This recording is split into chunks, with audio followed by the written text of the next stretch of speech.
ये श्लोक पूरे जीवन की धरा है। अगर आप कहीं हार में निराश हो गए तो ये मार्ग लड़खड़ाने लगेगा। बिल्कुल नहीं लड़खड़ाना। आप लोगों को तो रोज सत्संग मिल रहा है, अपने को तो ऐसा भी सौभाग्य नहीं था कि सत्संग रोज मिले। कम से कम सत्संग में हमें वो शब्द मिल जाते हैं जिनसे हम पुनः हृदय को उत्साहित करके इस मार्ग में चला पाते हैं। इसलिए बहुत मंगलमय मार्ग है, पर बहुत कठिन मार्ग है। कठिन इसलिए है कि हमारा अभ्यास विषय मार्ग में चलने का है और ये बिल्कुल उसके उल्टा मार्ग है। अब कभी न कभी कोई न कोई ऐसी आक्रमण वृत्ति माया की होगी जहां हम हार सकते हैं, तो हमें कभी निराश नहीं होना, ये हृदय में बैठा लीजिए। दूसरी एक उपासक के अंदर वृत्ति रहती है कि अगर मैं ये देख लूं, अगर मैं ये भोग लूं, बार बार जो मन कहता है एक बार उसको समझा देंगे ना कि देखो भोगा उसमें सुख नहीं, जैसे शास्त्रों में लिखा है। ये होता है पक्का, ये मत समझो कि किसी एक की बात है। सबके अंदर ये मन की चालबाजी जो तुम्हारे अंदर वही हमारे अंदर, तुम्हारे सबके अंदर। एक बार देख लेते हैं, हृदय में जलन होती है, पीड़ा होती है, व्यथा होती है। उपासक उसकी काट तो जानता है पर प्रयोग नहीं कर रहा, विषय आकर्षण के कारण काट जानता। उपासक तभी बना है जो उसको पता है। अगर उपासक है तो सत्संग सुना ही होगा, शास्त्र स्वाध्याय किया होगा, तो शास्त्र स्वाध्याय सत्संग इसी के लिए तो ज्ञान मिलता है, इन्हीं से लड़ने के लिए। पर उस समय विषय प्रीता होने के कारण वो उनका प्रयोग करना भूल जाता है। अब जो ये बात आई है इस पर समझना होगा। पहली बात तो हमने पूरी आपको बता दी कि कहीं हमको लड़खड़ाना नहीं, निराश नहीं होना। किसी भी परिस्थिति में निश्चित भगवत प्राप्ति होगी। चुप शांत, कहीं कोई इसमें तर्क की कोई गुंजाइश नहीं है। भागवत में लिखा हुआ अगर मेरा भक्त है, अनन्य है, उसके हृदय में नाना प्रकार की विषय वासना है, तो मैं उसके हृदय में बैठकर उसको निर्विकार करता हूं। ध्रुवदास जी 42 लीला में कहते हैं, यद्यपि भक्त अनन्य जो विषय इंद्रियन बस होए, कर्मठ कोटि जितेंद्रियन ते समलाय न कोय। यदि वो श्यामा श्याम का अनन्य है पर विषयी है तो करोड़ों कर्मकांडी और जितेंद्रिय उसकी समानता नहीं कर सकते, क्योंकि कर्मकांडी को कर्म पर विश्वास है, जितेंद्रिय को अपनी जितेंद्रियता पर विश्वास है, और इसको प्यारे जो का भरोसा है, लेकिन इसकी बराबरी कोई नहीं कर सकता। यद्यपि वो विषय, यद्यपि भक्त अनन्य जो विषय इंद्रियन बस होए। ये कोई केवल ऐसे नहीं कि ये भाषण हो रहे हैं, मनमानी जो आया सो बोल दिया। तस्मात् शास्त्रम प्रमाणम, और सबसे बड़ा शास्त्र ये है हमारी छाती, जिसको हम जीते चले आ रहे हैं। ये मन कभी कभी हमको ऐसा प्रेरित करता है जहां इसको विषय संयोग होने का अवसर दिखाई दिया, कोई क्रिया, कोई संयोग, कुछ कहा। ये मन बुद्धि को इस तरह से आकर्षित करता है कि सुना है शास्त्र और गुरुजन कहते हैं कि सुख नहीं है, पर अगर हम इसे एक बार भोग लेते तो हमें पता चल जाता कि सुख नहीं, फिर हम अपने मन को समझा देते। इस बात पर आपको सावधान होना है। ये नहीं कि ये हमारे हृदय में आती, इनके हृदय में आती, इनके आपके हृदय में नहीं, ये चराचर जगत की बात कह रहा हूं। जो मन को पढ़ा जाता है ना, जैसे संत जन दूसरे की बात 1 मिनट, ये सिद्धि की बात नहीं होती। वो अपने मन को पढ़ते हैं और वही बात कहते, तो वही सबके मन में लगा, हाँ अरे यार ये तो हमारे मन की बात बोल दिया, ऐसे ही चल रहा था। ऐसा वो नहीं है कि तुम्हारे मन की बात कह रहे, नहीं, उन्होंने अपने मन को पढ़ा है, अपने मन को देखा है। आप बहिर्मुख इसलिए समझ नहीं पा रहे, वो उसी को पढ़ते रहते, एक एक हरकत उसकी देखिए। तो जब वो बात कह रहे हो, जब आपको मन में वही चल रहा है, तो आपको लगता है तो हमारे मन की आज जो सत्संग हुआ केवल मेरे लिए हुआ। ऐसा उनका मन, उन्होंने अपने मन को देखा है। तो ये मन ऐसी प्रेरणा करता है। जब हमारा मन किसी भी भोग के लिए ऐसी प्रेरणा करे कि यदि हमें ये भोग मिल जाता तो हम अनुभव कर लेते और मन शांत कर लेंगे। ऐसा होता है कि बहुत दिन से यार लगा है मन में कि समोसा चटनी लाओ यार, एक बार खा के देखते हैं। ये चीज देख लेते, चलाओ टीवी चलाओ, मोबाइल में सर्च करो, ये छू लेते हैं, ये भोग लेते हैं। यही हमारे फंसाने की चाल है। अच्छे से देखना, हम गिरते कहां हैं? जहां हम मन को सपोर्ट करते हैं। मन हमें कैसे दस्तखत करने के लिए राजी करता है? कुछ नहीं बिगड़ेगा, बस देखना है क्या होता है। सूंघने से, खाने से, देखने से, छूने से, शब्द स्पर्श रूप रस गंध, इन 5 भोगों को ही भोगने के लिए हमें विवश करता है। मन ऐसा प्रेरित करता है, ऐसा बोले अब शांत हो गया भजन का, कई मिनट माला चलेगा, लेकिन अगला प्रोग्राम वो तय कर चुका है। सामने आपके जहां पेश किया, कांप जाओगे आपकी, ये क्या हो रहा है? हमने तो सोचा था केवल एक बार देख लेंगे, अब क्या हो रहा है? वो ऐसे दलदल में फंसा देता है कि अगर हरि का आश्रय नहीं है तो कभी नहीं निकल सकता, कभी नहीं निकल सकता। न जातु कामः कामना मुपभोगेन शाम्यति, हविषा कृष्ण वर्तमे वो भूय एवाभिवर्धते। ये विषयों की लालसा भोगने से कभी भी शांत नहीं होती। ब्रह्म ऋषि महापुरुष इनके अनुभव की बात है। न जातु कामः कामना मुपभोगेन शाम्यति। समझ लो, मन को ठीक करने के लिए महापुरुषों के वचन ही शस्त्र हैं, वचन ही प्रमाण हैं।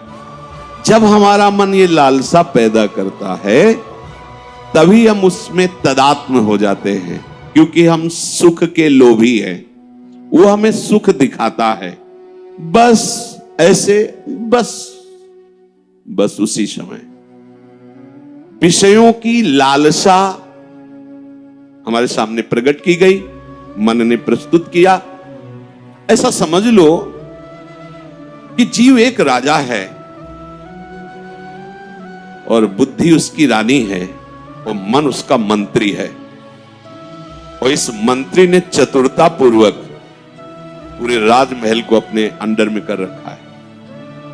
जैसा ये चाहता है वैसा दस्तखत दोनों से करवा लेता है। मन, हमारी बुद्धि एक एक वृत्तियों पर अधिकार कर चुका है। अगर बुद्धि निश्चय करती कि गलत है, बिल्कुल नहीं सुनता, दस्तखत करवा ही लेता है, समझना। और राजा इतना अधीन हो चुका है बुद्धि और मन के कि वो कुछ निर्णय करता ही नहीं है। जहां जैसे रानी ने इशारा किया तो मंत्री ने कागज रख दिया, उसने दस्तखत कर दिया, पढ़ा भी नहीं कि है क्या ये। अगर वो पढ़ ले और वो रानी और मंत्री की अधीनता को समझ जाए कि मैं इनके अधीन हो रहा हूं, तो आप समझो 1 सेकंड में पूरा सिस्टम ठीक हो जाएगा, क्योंकि वो सर्व सामर्थ्यशाली है। बस चूक यही हो रही, आज तक कभी उसने पढ़ा ही नहीं कि क्या पेश कर रहा है, बस दस्तखत कर दिया।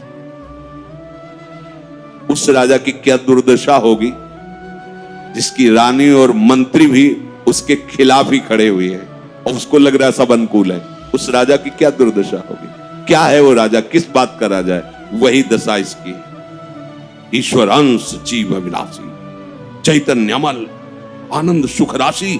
वो जीवात्मा बुद्धि की प्रियता में, मन की सलाह में फंसकर निकृष्ट भोगों में, कहां आनंद राशि, कहां चिदानंद घन स्वरूप और कहां मलिन प्राकृतिक भोग, हर में दस्तखत। सोच ही नहीं पा रहा है। ये लो, मांस लो, मदिरा लो, व्यभिचार लो, ये सब में दस्तखत। यही दुर्दशा हो रही। बिना दस्तखत के तुम्हारे ये मन रूपी मंत्री और बुद्धि रूपी रानी कुछ नहीं कर सकती। ध्यान रखना, तुम्हारा सपोर्ट आवश्यक है उसको, और वो तुम्हें 1 सेकंड के कम हिस्से में अपने में कर लेता है, क्योंकि आप इतने आसक्त हो चुके हैं बुद्धि में और मन में कि वो निर्णय मन और बुद्धि का न मानकर सीधा अपना मानते, मुझे ये चाहिए, मैंने ये भोगा, मैं ये भोगूंगा, सीधे। अब आप इस रास्ते को नहीं जान रहे, फंस रहे। प्राय साहब, मैं इसके बिना नहीं जी सकता, इतना तो मुझे चाहिए ही। ये आज बहुत सोच समझ करके बातें दिमाग में बैठल ना, ये शास्त्रीय बातें कम, हृदय की बातें इसमें ज्यादा हम इसलिए कह रहे हैं कि यही हम लड़खड़ा जाते और यही हम फेल हो जाते हैं। और यही लगता है अब क्या है यार, किसी तरह जी लो बस। नहीं नहीं, संतों से शास्त्र इसलिए श्रवण किए जाते कि शास्त्र में जो लिखा है उसको तुम्हारे समझने की ज्यादा आंतरिक पहुंच नहीं है, संतों ने उसको जिया है और उस शब्द को उन्होंने स्वाद लिया है, फिर उसे जब बोलते हैं अपने अनुभव के साथ तो एकदम दिमाग में आके बैठ जाता है। एक बार भी जिस इस देश में उतर गया भोगने के लिए, सिर्फ एकमात्र हरि के चरणारविंद है कि वापस ला सकते, दूसरे की सामर्थ्य नहीं। ये ऐसा दलदल है जो धंसता ही चला जाएगा, डूब जाएगा, नहीं निकल सकता। और नहीं निकल पाए आज तक, पूरे अनादि जन्म व्यतीत हो गए। आज हरि कृपा से, गुरु कृपा से साधु संग प्राप्त हुआ है, तो हमें ऐसे दलदल से निकाल कर ऐसे स्वच्छ और सुरक्षित स्थान पर उन्होंने खड़ा कर दिया। तो आप सब ध्यान दीजिए, ये मन आपको कैसे फंसाता है, ये आपके सामने आपकी कमजोरी पा गया है। क्या? जीव सुख समुद्र का अंश है, वो केवल सुख चाहता है, ये कमी पा चुका है, इसको सुख चाहिए। और सलाह और दिशा दोनों गलत हो गई। सलाहकार मन प्रकृति से मिला हुआ है और दिशा विषय भोगों की तरफ चली गई। अब ये जिस विषय को कह देता है ये स्वीकार कर लेता है। अब इस बात को आपको काटना होगा। वो आपके सामने लालसा पेश करेगा सुख भोग की। अज्ञानी कभी इससे नहीं निकल सकता, ध्यान रखना। और भक्त कभी अज्ञानी नहीं होता। बड़े बड़े भक्तों को देख लीजिए, भक्तराज श्री हनुमान जी महाराज, ज्ञानी नाम अग्रगण्यम बुद्धिमताम वरिष्ठम। भक्तराज गरुण जी, जिन पर भगवान स्वयं आसन लगाते बैठते हैं, गरुण महाज्ञानी गुण राशि।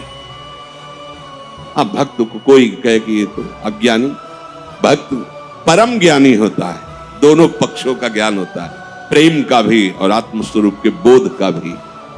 यानी एक पक्ष केवल आत्मस्वरूप का बोध और मुक्त हो गया, और भक्त मुक्त होते हुए भी मुक्ति को न स्वीकार करके आगे बढ़कर भगवत प्रेम राज्य में प्रवेश पाता है। न जातु कामः कामानामुपभोगेन साम्यति। ये बात बैठा लिए भाई। ये जो मन आपको पेश कर रहा है कि ये क्रिया हो जाती, ये भोग मिल जाता तो मुझे शांति मिल जाती और फिर मैं आराम से बैठ के भजन करता, सावधान रहना। ये दुश्मन आपको प्रलोभन में फंसा कर ऐसे दलदल में ले जा रहा है जहां केवल हरि बचा सकते हैं, दूसरा नहीं। केवल हरि, केवल हरि, दूसरा नहीं। विश्वास करना, दूसरा कोई नहीं बचा सकता इस दलदल से, क्योंकि आप बचना ही नहीं चाहेंगे। ये ऐसी मृत्यु है कि इससे आप हंसकर गले लगाएंगे, इसके लिए तड़पेंगे। ये न भयावह नजर आएगी और न एक कटु नजर आएगी, पर ये जहर से भी ज्यादा कटु है और मृत्यु से भी ज्यादा भयावह है। ये भगवती माया का जो आकर्षण है, उस समय अगर कोई बचा सकता है तो केवल हरि, दूसरा नहीं। हविषा कृष्ण वर्तमेव भूय एवाभिवर्धते।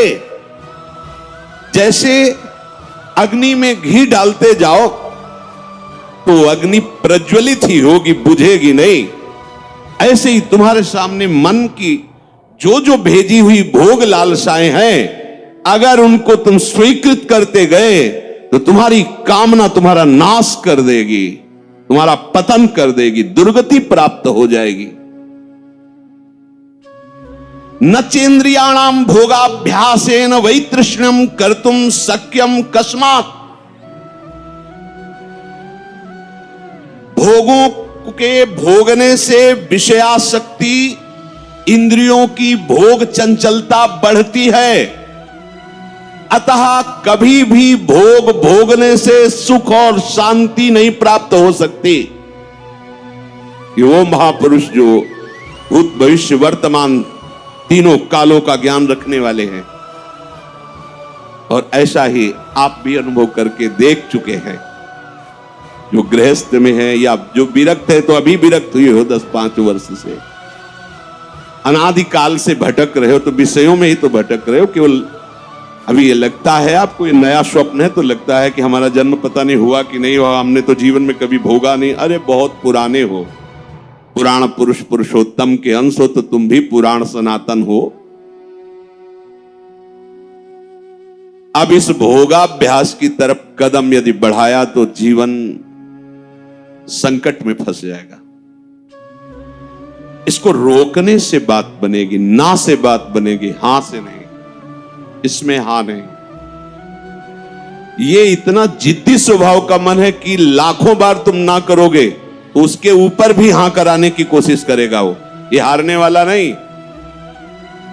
अगर आप ना ही करते रहे तो ये आपके अधीन होकर मंगल मूर्ति हरि का स्वरूप हो जाएगा। ये भी ध्यान रखना।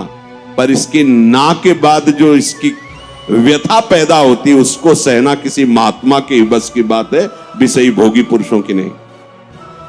अगर उससे कोई, जब मन को ना कहा जाता है और फिर वो जो व्यथा पैदा करता है, उस व्यथा को जो सह जाता है, वही परम पद का अधिकारी होता है। यम ही न व्यथ्यन्ते पुरुषम पुरुषर्षभ सब दुखा सुखाधीरम स्वमृतत्वाय कल्पते।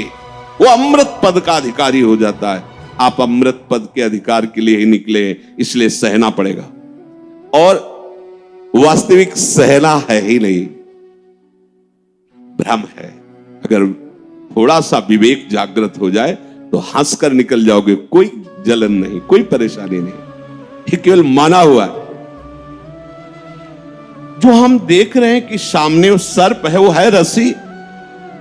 हम बड़े बड़े मंत्रवेत्ता बुला रहे हैं, बड़े बड़े अनुष्ठान कर रहे हैं, उससे क्या होगा? वहां कोई फर्क पड़ने वाला है? कदम नहीं बढ़ रहा, डर रहे हैं। पर है क्या? रस्सी। एक कब जब पता चला तब एकदम भय खत्म हो गया। कुछ नहीं, मेरा गोविंद ही सब रूपों में लीला कर रहा है। जहां यह असलियत पता चला तो कोई क्लेश नहीं, कोई हंसी आएगी, अपने ऊपर हंसी आएगी। क्या पसंद था? जैसे ठूठ को भूत मानकर भयभीत हो रहे, पर जब नजदीक गए तो हंसी आएगी। इसको भयभीत, ये तो लकड़ी का ठूठ है। इसको न चेन्द्रियाणाम भोगाभ्यासेन वै तृष्णम कर्तुम शक्यम कस्मात्। कोई ऐसा नहीं कि भोग भोगते हुए अपनी इंद्रियों को, मन को शांत कर सके। त्यागात शांति। और हमारा मन हमको क्या सलाह देता है? भोगा शांति। भोग लो तो शांत हो जाओगे। अब थोड़ी देर के बाद फिर चैन से भजन। मूर्खता नहीं, तस्मात् शास्त्रम प्रमाणम। पर ये जो मन व्यथा पैदा करता है, ध्यान रखना, सह वही सकता है जिसका नाम चल रहा होगा। राधा राधा राधा। हम कई बार उपासक जो नजदीक होते हैं, किसी भी अचानक पूछते हैं, कहां हो? बोलो बोलो, कहां हो जी? कहां हो? क्या चल रहा है? मंत्र चल रहा है, नाम चल रहा है, वाणी जी चल जी। नहीं तो क्या चल क्या रहा है? कहां हो? अब चलने लगा। ऐसे अब चल। ऐसे ही आपको टोकना है, देखना है। जिस समय आप नाम से रहित होंगे, उस समय दी हुई मन की व्यथा को तुम नहीं सह सकते। और नाम चल रहा है तो बीच में आ गया, उस व्यथा और आपके बीच में नाम चल रहा है पूरा का। जैसे बुलेट प्रूफ नहीं होता, गोली मारी तो छाती में लगते नजर आई, पर वो अंदर प्रवेश नहीं कर पाए। वो जैकेट पहने बुलेट प्रूफ। ये बुलेट प्रूफ है। कोई भी विषय आक्रमण जब नाम चल रहा है तो आपको परास्त नहीं कर पाएगा। देख लेना, आप उसी समय हार रहे होंगे जिस समय नाम नहीं होगा। पकड़ लेना। अगर राधा राधा राधा राधा, विषय भोगने की लालसा मन तुम्हें देगा, तुम अस्वीकार करो। क्योंकि भोगने से जैसे अग्नि में घी डालने से अग्नि और प्रज्वलित होती है, ऐसे इंद्रियां और बलवान होकर भोगों की तरफ तुम्हें घसीटेंगी। तुम्हें शांति प्राप्त नहीं हो सकती। कस्मात, किसको हुई है आज तक? यतो भोगाभ्यास मनु विवर्धन्ते रागाः कौशलम चेन्द्रियाणाम। जो भोग भोगने में सुख के अनुभव के भ्रम में फंस गया, उसकी इंद्रियां उसे कला कौशल पूर्वक भोग में और फंसाती है। ऐसे से करो, ऐसे करो, इसको उसको, ऐसा वैसा, नष्ट कर देती। माला लिए बैठा है और सोच कितना गंदा, ध्यान में बैठा है, चल कहां रहा है, पूजा कर रहा है, कर क्या रहा है अंदर से? क्या हुआ? ऐसा क्यों हुआ? क्योंकि भोगाभ्यास, इंद्रियां बलवान होकर के अपने अधीन कर लिए उसको। यद्यपि मृषा, बात झूठी है, कैसे अधीन हो सकता है? पर छूटत कठिनाई, बहुत विवेक की आवश्यकता है। अब और सुख प्राप्ति की इच्छा बढ़ती चली जा रही, तो व्यभिचार शुरू हो गया, पापाचार शुरू हो गया, भूल गया मर्यादा, पशुता आ गई, राक्षसी प्रवृत्ति आ गई, और सोच रहा था कि शांति मिल जाएगी ऐसा करने, और ऐसा शांत फिर हो जाता है कि उसे एक ही बात समझ में आती है कि अब शरीर ही छोड़ दे तो अच्छा है। ऐसी स्थिति आ जाती है, घृणा हो जाती है उसको अपने जीवन से, जीना उसके लिए नर्क लगने लगता है कि ऐसा जीवन, क्या जीवन। पर अब विवेक काम नहीं करता, क्योंकि इंद्रियों ने अधीन कर लिया है। बिखर पर्यो मन समटत नाही, इंद्र ने लीनो जीत, इंद्रियों ने जीत। तस्माद अनुपायः सुखस्य भोगाभ्यासः, बस वो इसी सुख का चिंतन करता रहता है, भोगाभ्यास। ऐसे पूरा जीवन इसी में, भोग सामग्री एकत्रित करना, उसको भोगना, अधिक से अधिक भोग सामग्री एकत्रित करना, उसको भोगना, बस इतना ही जीवन। देख लो जो सत्संग विहीन है, भगवत विमुख, देख लो इतना ही जीवन है। भोगाभ्यास, भोग सामग्री संग्रह, बस उसको भोगना, यही जीवन। ये तो पशु भी कर रहे हैं। खान पान निद्रा भय हार में तुम बोले, जो बहुत ध्यान से सुना, अभी शांत बैठा था और मन ने भोग लालसा उसके सामने रखी, वो तदात्म हो गया और भोग करके अब सुख शांति प्राप्त करने की इच्छा में सम्मिलित हो गया। बोले उसकी ऐसी दुर्दशा हो गई, सा खलवयम वृश्चिक विषभीत इवासी विशेषण दष्टो या सुखार्थी विषयानुवासितो महत दुख पंके निमग्नो इति। बिच्छू के डंक के जहर से बचने के लिए उसने अपने हाथ को सुरक्षित समझा सांप के बिल में डालना। अब उसकी क्या दुर्दशा होगी? भाव इसका, थोड़ी सी जलन दे रहा था जब हम कह रहे थे ना, हम उस बिच्छू के डंक जैसी बात को नहीं सह पाए, और जब विषय भोगा तो कैसा, जैसे सांप के बिल में उसके मुंह में हाथ लगा देना। अब वो जो सांप काटा, अब बहुत 45 मिनट जियोगे, अगर इंजेक्शन सही नहीं मिला मरी जाओगे, क्योंकि वो कोबरा का जहर पूरे शरीर में फैल जाएगा। और ये एक कोबरा नहीं, हमारे अनंत कोबरा डसते रहते दुर्वासना के। समझिए, पहले शांत था, भोग लालसा प्रकट हुई, जलन हुई, जब आपने उसे ना कहा तो वो जलन जो हुई, अगर उसको नहीं सह पाए और भोगाभ्यास में उतर गए, तो ऐसा समझ लो कि बिच्छू के डंक के भय से बचने के लिए सांप के बिल में हाथ डाल दिया। शास्त्र कहे, सा खलवयम वृश्चिक विष भीत इवासी विशेषण दष्टो यह सुखार्थी विषयानुवासितो महत दुख पंके निमग्न। अब वो महा दुख में फंस गया।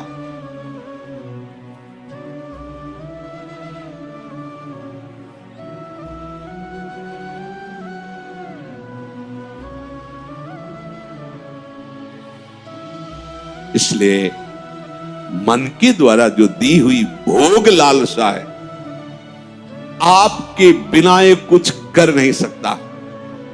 आपको दस्तखत नहीं करना है, बस इतनी बात है। दस्तखत का तात्पर्य स्वीकृति। हाँ ठीक, बस इतना कहने की देर है। आगे तुम रो चिल्लाओ, तुम्हारी कोई बात नहीं सुनेगा मन, पर पहले वो हां करवाएगा। इसकी चाल है, बिना तुम्हारी हां के कुछ नहीं कर सकता है। ये बात समझ लो। सब यही सैकड़ों बार प्रश्न होते हैं, वो हमारे अंदर ऐसा, वो ये काम, वो ये बात तुमसे सुधरेगी, किसी के आशीर्वाद से नहीं सुधरेगी। ये भी ध्यान रख लो, ये भी अनुभव की बात कहते हैं। कहीं भाग के किसी के भी पास चले जाओ, किसी का ऐसा नहीं होगा कि हाथ रख दे तुम निष्काम हो गए। वो तुम्हारी स्वीकृति है, वो सत्संग के द्वारा स्वीकृति। आप बदलिए, आप नहीं बदलेंगे तो किसी की सामर्थ्य नहीं कि आपका हृदय निष्काम कर सके। ध्यान रखना, वो आप तक इस बात को समझ पाएगा कि मन ने कब भोग लालसा पैदा कर दी, आपने कब उसकी स्वीकृति कर ली। ये दोनों बातें, वो इतना चतुर है मन कि आपको 1 सेकंड के कम हिस्से में स्वीकृति लेके क्रिया में उतार देगा। क्रिया का मतलब बाहरी ही नहीं, अंदर पूरा मनोराज्य शुरू कर देगा और आप फंसे हुए उसी में डोलते रहेंगे। चतुर उपासक हो। चतुर कौन? राम भजे थे चतुर नर, राधा राधा राधा राधा। क्योंकि जब आप मनोराज्य में विचरण करने लगेंगे तो नाम छूट जाएगा। नाम छूटा मतलब हानि हो गई। पकड़ो, तुरंत पकड़ो। यही हमारा साथी, यही हमारा मित्र, यही हमारा बल है नाम, जो हमें इस मन की दुर्वासना द्वारा घसीटने पर भी नहीं घसीट पाएगा। श्री हरिवंश नाम बल रहो, अपने बिल्कुल अच्छे से समझ लीजिए, दूसरा कोई साथी नहीं। आप हमारे पास 24 घंटे रहिए, स्वीकृति न कीजिए तो कुछ नहीं है, स्वीकृति कर लीजिए तो हजारों कोस दूर ये शब्द सुनकर आपको हर समय से गोद में रखेगा। ये गुरु वचन ही सदगुरु है, उनको आप देखिए तो आपके पास रहेंगे। ये ऐसा दुख में दलदल में भी फंस जाता है, इतना कमजोर हो जाता है कि देखो, सुनकर आपको पहाड़ जैसी बात लगेगी, कैसे निकल पाऊंगा, हमसे नहीं हो पाएगा। और ये बोल कौन रहा है? ये भी तो देख, तू नहीं बोल रहा, बोल वही रहा है जो तुझे फंसाया, और तू स्वीकृति कर रहा कि मैं बोल रहा हूं। भोग उसने भोगा, स्वीकृति तूने की, दुर्गति तेरी होगी। समझ पहले, ये ऐसा जाल है, इसे बिना सत्संग के आप समझ नहीं सकते। साफ का साफ धरा धरा। भगवान कह रहे मना कष्टानि इंद्रियाणि प्रकृति स्थानि कर सती। तू मेरा अंश, ममैव अंशो, तू मेरा है, और ये प्रकृति का अंश प्रकृति में जा रहा है। तू समझ, तो तेरे ही दस्तखत से, तेरी ही स्वीकृति से तेरी दुर्गति हो रही। स्वीकृति बदल। अब अगर हम हमसे ऐसी कोई चूक हो गई है तो हमें चिंता नहीं करनी। अब लो नशानी, अब ना। अगर ऐसी चूक हो जाए, कभी असावधानी हो सकती, तो हमें निराश नहीं होना। सुख दुखे समय कृत्वा लाभा लाभ हो जाए, ये आप बैठा लीजिए, नहीं तो ये आपको परमार्थ से अलग कर देगी, चाहे आप 20 वर्ष चलें। बहुत बड़ा युद्ध है, वो डट के खाना पानी बांध के युद्ध में आया है। ऐसा वो योद्धा नहीं है कि पानी पीने के लिए छोड़ के चला जाएगा। जब तक वो तुम्हें परास्त नहीं कर देगा तब तक वो हटने वाला वीर नहीं है। काम क्रोध लोभ मोह मद मत्सर, और आप महावीर हैं क्योंकि हरि की शरण में है। अगर आप नाम नहीं छोड़ेंगे, देखो 2 ही बातें कही गई, साधन को हरि भजन है, कै सत्संग सहाय। 2 बात पकड़ लो। सत्संग मिल गया मतलब परम पद में आरूढ़ होने की पूरी सामग्री मिल गई। अब आपको नाम नहीं छोड़ना है। जहां नाम छोड़े तो आप समझ लो, हानि हरिवंश के नाम अंतर कहे हनुमंत विपति प्रभु सोई जो तो सुमिरन भजन। अगर नाम चल रहा है और ये जाल बुनकर फंसा भी लिया है तो कुछ भी हमारे संस्कारों को नहीं बिगाड़ पाएगा। ध्यान रखना, नया संस्कार ये पैदा नहीं कर पाएगा, हमारे अंदर निराशा पैदा नहीं कर पाएगा, ये भोगाभ्यास दृढ़ नहीं कर पाएगा, ये हार जाएगा। नाम हर समय हमारे हृदय में चलता रहे, ये बात पकड़ लीजिए। आज के सत्संग का सार, हम प्रभु की शरण में हैं। भले हमारे द्वारा कुछ भी कैसे भी जिसको हम नहीं संभाल पा रहे, फिर भी हमें निराश नहीं होना, हमें अपने प्रभु की प्राप्ति के लिए कदम बढ़ाना ही है। और हमारा विवेक साथ दे तो हमें मन और इंद्रियों के भोगाकर्षण में दस्तखत नहीं करने, स्वीकृति नहीं करनी। हमारा मन हमको जब जलाएगा तो हमें उसे सहना होगा। हमें उसको शांत करने के लिए कोई विषय सेवन, विषय क्रिया, विषय संग नहीं करना है। बस आप निहाल हो जाओगे। ये तीन बातें एक तरफ और एक बात एक तरफ, हर समय नाम चलाते रहो। अगर ये विवेक धारण करोगे, नाम चलाते रहे, तो आप इसी जन्म में देख लेंगे कि आप दूसरों को तारने वाले बन गए। सतरति सतरति सा लोकान तारयति, यल्लब्ध्वा पुमान सिद्धो भवति, अमृतो भवति, तृप्तो भवति। जिसको प्राप्त होकर के सिद्ध हो जाता है, अमृत हो जाता है, तृप्त हो जाता है, वो प्रभु के चरणारविंद का अनुराग है, वो नाम से प्राप्त होता है। नाम तुम्हारी रक्षा करेगा, नाम तुम्हें दुलार करेगा, नाम तुम्हें पुष्ट करेगा, और नाम ही तुम्हें नामी से मिला देगा। या यूं कह लीजिए कि नाम ही नामी को आकर्षित करके तुम्हारे हृदय में प्रकाशित कर देगा। शेष चर्चा की। राधा वल्लभ लाल।